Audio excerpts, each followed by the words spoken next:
Bismillahirrahmanirrahim. Assalamualaikum warahmatullahi wabarakatuh. Alhamdulillah, salatu wassalamu ala rasulillah wa ala alihi wa ashabihi wa man tabi'ahum bi ihsanin ila yaumiddin wa ba'd.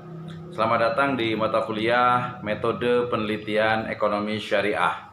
Ekonomi syariah adalah salah satu dari pengembangan ilmu ekonomi yang dia itu memiliki dua dimensi. Dimensi pertama adalah dalam ruang lingkup ilmu ekonomi, sementara dimensi kedua adalah dalam ruang lingkup ilmu-ilmu keislaman, khususnya dalam bidang muamalah al-maliyah. Nah, karena ekonomi syariah itu adalah dua bagian dari atau dua susunan, tersusun dari dua bagian, maka kemudian metode penelitian yang digunakan pun bisa menggunakan dua pendekatan ini. Oke, hari ini kita akan bicara tentang bagaimana metode penelitian yang digunakan ya dalam sebuah penelitian berbasis ekonomi syariah. Ya, tadi kita terbagi menjadi dua, ya. Maksudnya adalah bahwa karena ekonomi syariah itu adalah bagian dari ilmu ekonomi, tetapi di sisi lain juga bagian dari ilmu-ilmu keislaman, maka sangat memungkinkan ketika disiplin ilmu ini, yaitu ilmu ekonomi syariah itu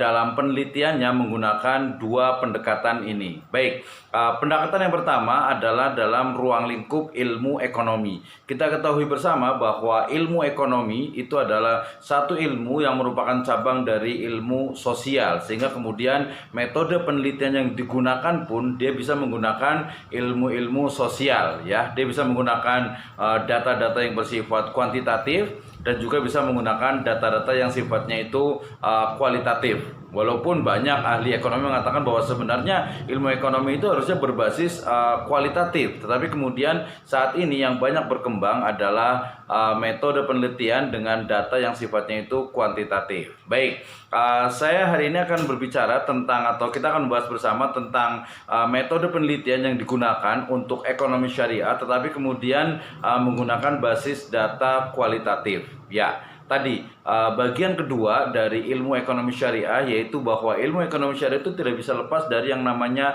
ilmu-ilmu keislaman, ya. At least secara spesifik adalah ilmu yang berbicara tentang muamalah al-maliyah. Oleh karena itu, ekonomi syariah ketika menggunakan pendekatan perspektif dari muamalah al-maliyah, secara otomatis data yang digunakan adalah data kualitatif, dan dia memiliki satu arsiran, satu potongan yang sama dengan ilmu fikih. Dalam hal ini adalah fikih muamalah. Sebagai contoh, ketika kita akan membuat sebuah penelitian mengenai bagaimana cryptocurrency atau digital money dalam perspektif ekonomi syariah, maka yang dibahas pertama adalah bagaimana dari hakikat dari cryptocurrency tersebut atau digital money tersebut, kemudian bagaimana Islam, dalam hal ini berarti nanti ruang lingkupnya adalah fikih, ruang lingkupnya adalah bagaimana pengembangan dari ekonomi syariah itu digunakan untuk menganalisis dari cryptocurrency atau digital money tersebut. Nah, karena dia sifatnya itu adalah Islamic perspektif, maka otomatis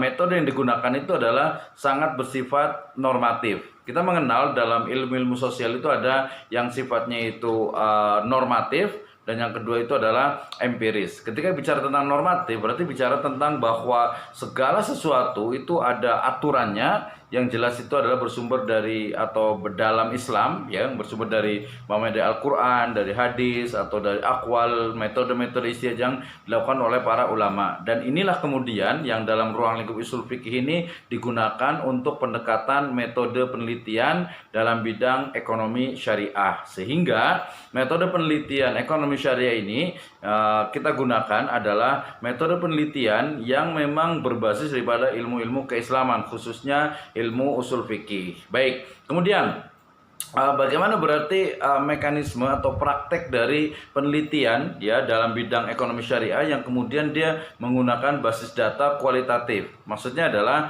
data kualitatif di sini adalah ekonomi syariah yang kemudian dia memiliki arsiran, memiliki satu hal pembagian yang sama dengan ilmu fikih, yaitu fikih muamalah. Maka penggunaannya jelas sekali. Pertama menggunakan satu metode yang sudah dari dulu dikembangkan oleh para ulama yang disebut dengan istilah usul fikih. Apa itu usul fikih? Usul fikih secara singkat itu adalah bagaimana metode dalam penetapan suatu hukum dalam perspektif Islam. Ada dua macam. Yang pertama adalah istidlal, yang kedua adalah istimbat. Ya, istimbat al-ahkam artinya bagaimana melahirkan, memunculkan, ya, menetapkan satu hukum berdasarkan nas-nas, ya, baik itu dari Al-Qur'an ataupun dari As-Sunnah. Kemudian yang kedua adalah istidlal. Istidlal itu berarti mencari dalil atau mencari argumentasi di mana ada satu case tertentu yang terjadi saat ini dan belum pernah terjadi sebelumnya, kemudian dicari mana dalilnya, mana argumentasinya yang bisa menguatkan dan juga nanti akan menetapkan apakah ini boleh atau tidak. Kita mengenal umpamanya ada praktek dari tadi digital money, kemudian juga ada Bitcoin, ya, tadi berbagai bentuk dari cryptocurrency, kemudian juga pengembangan dari finance technology,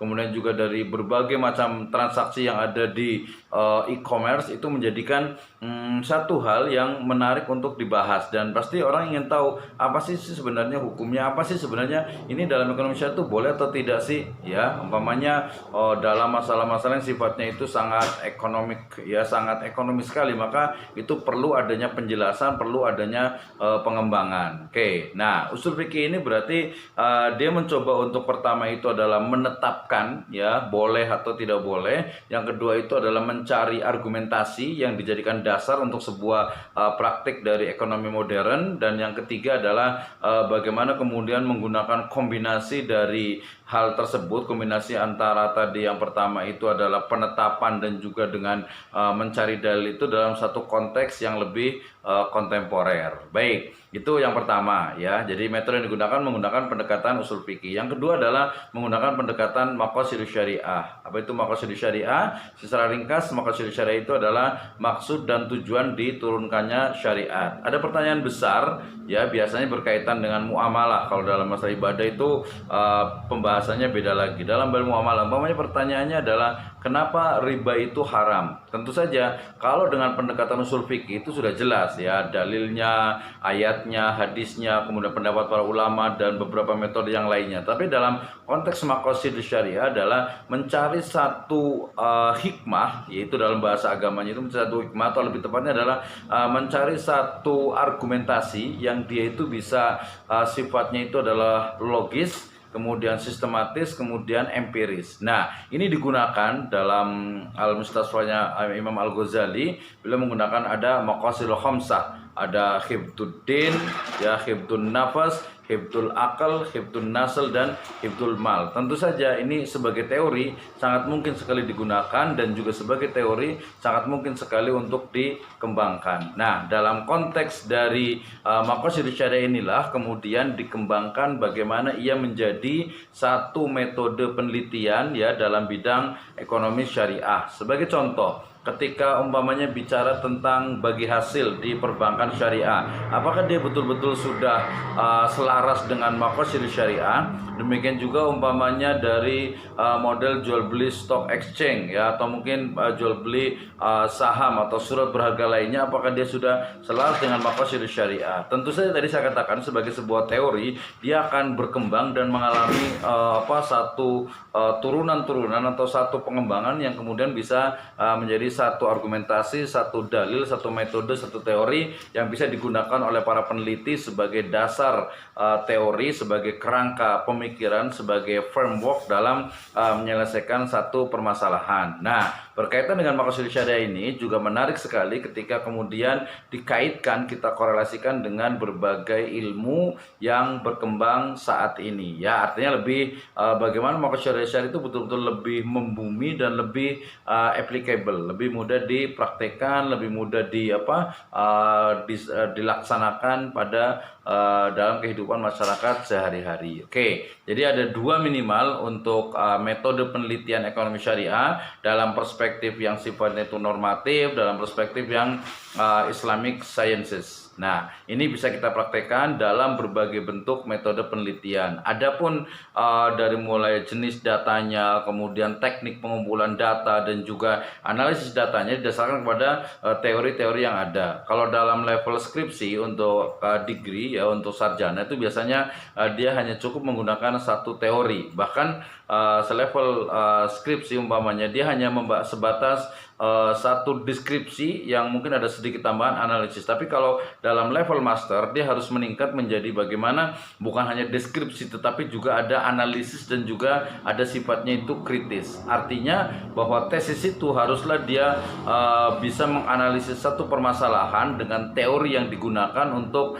menganalisis dari problem akademik atau permasalahan akademik yang ada di tesis tersebut. Selanjutnya juga digunakan kritisisme, bagaimana cara berpikir yang kritis sehingga kemudian menghasilkan satu embrio untuk sebuah teori yang baru, khususnya dalam bidang ekonomi syariah. Nah, mudah-mudahan dengan pendekatan ini kita bisa memahami bahwa ternyata yang namanya metode penelitian itu bisa dikembangkan ya dari perspektif ilmu-ilmu keislaman, karena apalagi tadi menggunakan adalah dari ekonomi syariah. Demikian, Assalamualaikum warahmatullahi wabarakatuh.